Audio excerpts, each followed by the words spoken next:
तो episode start होते ही हमें उसी अजीब सा कल्टीवेटर को दिखाया जाता है जो कि सामने आते हुए कहने लगता है, मेरी यहाँ पे पहुँचने की बाद मुझे गोल्डन लोटस मिल जाएगा ये तो क्लियर था, लेकिन यहाँ पे पहुँचने की बाद मुझे एक और ऑफर मिल जाएगा इसकी उम्मीद जरा सी भी नहीं था। और फिर जियाओ लैंग इसके बारे में बताते हुए कहने लगता है, ये जो बंदा है इसे प्रिंस ऑफ हेल भी कहा जाता है। इसी के साथ साथ इसकी जो कल्टीवेशन मेथड है वो काफी ज्यादा अजीब होने के साथ साथ ये कई तरह की मार्शल आर्ट्स का प्रैक्टिस करता है और टॉप 10 मास्टर्स में से ये 4th रैंक पर आता है। इससे निपटना तो सही में काफी मुश्किल बात है। जिसे सुनने की बात किन्नन कहने लगता है, यानी कि उस इविल बंदे से कहने लगता है, छोटे इंसान तुम भी अब लिन की गुलाम बन चुके हो। सही में लिन तो काफी ज्यादा पावरफुल है, तुम लिन के इशारे पर मुझे यहाँ पे मारने के लिए आए हो। सही में लिन नए स्टूडेंट में से सबसे पावरफुल है। किन्नन की उसे छोटा कहने पर वो हेल प्रिंस काफी ज्यादा गुस्सा हो गया था और गुस्से में किन्नन को मारने के लिए उसकी ओर एक काफी पावरफुल अटैक दे मारता है। पर सही टाइम पर सिस्टर चुयून आकर किन्नन को बचा लेती है। इस अटैक की बात में सिस्टर चुयून कहने लगती है, हेल प्रिंस क्या तुम मेरे लिए आज एक काम कर सकते हो, प्लीज तुम यहाँ से चले जाओ। ये सुनने की बाद हेल प्रिंस कहता है, अगर तुम टाइम रहते मेरे सामने से हट जाओ तो ही तुम्हारे लिए अच्छा है, वरना अगर तुम मेरे सामने फिर से आए तो मैं तुम्हें वही पे किल कर दूंगा।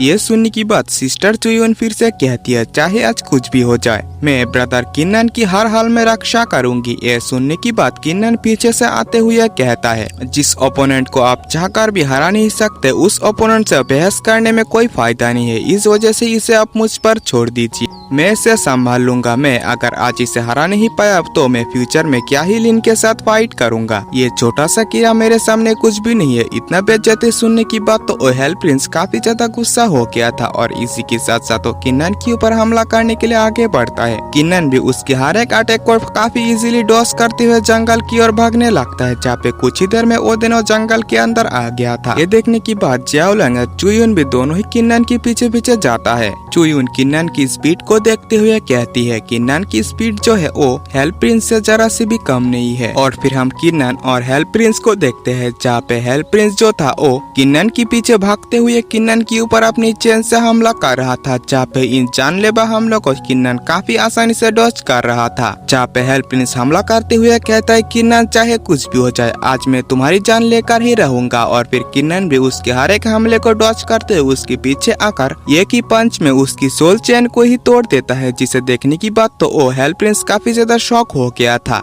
जिससे उसे पता चल जाता है कि किन्नन तो अपनी रियल स्ट्रेंथ को अभी भी शो नहीं किया। और फिर वहीं पे सही टाइम पर चुयून और जियाओ लैंग भी पहुंच जाता है, जिन्हें देखने की बात वो सोचता है यहाँ पे फाइट करना मेरे लिए फायदेमंद साबित नहीं होगा। और वो किन्नन से कहता है, तुम आज काफी लकी हो, आज मैं यहाँ से जा रहा हूँ, अगर फ्यूचर में हम अकेले मिले तो तुम्हें मैं यकीनन मार डालूंगा। और फिर हेल प्रिंस वहाँ से चला जाता है। जहाँ से वहाँ से जाने की बात ही चुयून किन्नन से कहती है, सही में तुम्हारी स्ट्रेंथ तो काफी ज्यादा है, क्योंकि हेल प्रिंस ने जब तुम्हारे ऊपर अपनी चेन से अटैक किया था तब मैं काफी मुश्किल से ही अपनी वेपन से उसके अटैक को रोक पाई थी। बट किन्नन इन सभी बातों को काटते हुए वहाँ से जाते हुए कहता है, तुम दोनों फिर से ब्लड बैरियर के पास जाकर मेरी इंतजार करो, मैं कुछ ही देर में वहाँ पे पहुँच जाऊंगा। और वो वहाँ से सीधा ही हेल प्रिंस की ओर चला जाता है। ये देखने की बात सिस्टर चुयून किन्नन को रोकना तो चाहती थी, लेकिन वो रोक नहीं पाती है। और फिर यहाँ से सीन शिफ्ट होता है और हमें हेल प्रिंस को दिखाया जाता है, जहाँ पे की एक जगह पर रुकते हुए वो कहने लगता है, किन्नन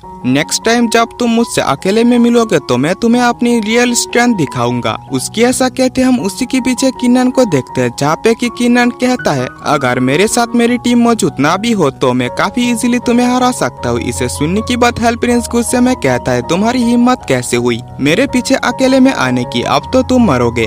और फिर हेल प्रिंस काफी गुस्से में अपनी मार्शल स्पिरिट को निकालते हुए किन्नन के ऊपर अटैक कर देता है, पर किन्नन अपनी वॉर गॉड स्पिरिट का इस्तेमाल करते हुए काफी इजीली उसकी मार्शल स्पिरिट को कंट्रोल कर लिया था। इसके बाद किन्नन अपनी मार्शल स्पिरिट की रैंक को शो करता है, जिसे देखने की बात तो हेल प्रिंस डरते हुए वहाँ से भागने लगता है, पर किन्नन एक ही अटैक में उसे हरा दिया था, यानी कि मार दिया था। और फिर यहाँ से सीन शिफ्ट होता है, हमें सिस्टर चुयून और जियाओ लैंग को दिखाया जाता है, जहाँ पे ब्लड बैरियर के पास मौजूद बाकी कल्टीवेटर उन दोनों से किन्नन के बारे में ही बात कर रहा था। पर उन लोगों की बातों बातों में वही पे किन्नन हेल प्रिंस की डेड बॉडी को लेकर वहाँ पे पहुँच जाता है, जिसे देखने की बात तो वहाँ पे मौजूद हर कोई काफी ज्यादा शॉक हो गया था। इसी के साथ साथ किन्नन बाकी कल्टीवेटर्स से कहने लगता है, मैंने हेल्प प्रिंस को काफी इजीली मार दिया। ये देखने की बाद भी जो भी गोल्डन लोटस को हासिल करना चाहता है वो मेरे हाथों मारने के लिए आ सकता है। इसे सुनने की बात तो वो सभी काफी ज्यादा डरते हुए वहाँ से भाग गया था। और फिर किन्नन हेल्प प्रिंस की डेड बॉडी को चेक करते हुए किन्नन से पूछने लगता है, किन्नन तुम प्लीज बताओ कि तुमने इस मॉन्स्टर को किस तरह से किल किया। ये सुनने की बात तो किन्नन कहता है, फिलहाल के लिए मुझे थोड़ा आराम करने दो। बट वहीं पे इन दोनों की कुछ टाइम तक इंतजार करने की बात है। वहीं पे जो ब्लडी बैरियर था यानी कि ब्लडी पॉइजन बैरियर था वो डिसअपियर हो जाता है, जिसे देखने की बात तो तीनों काफी ज्यादा खुश हो गए थे।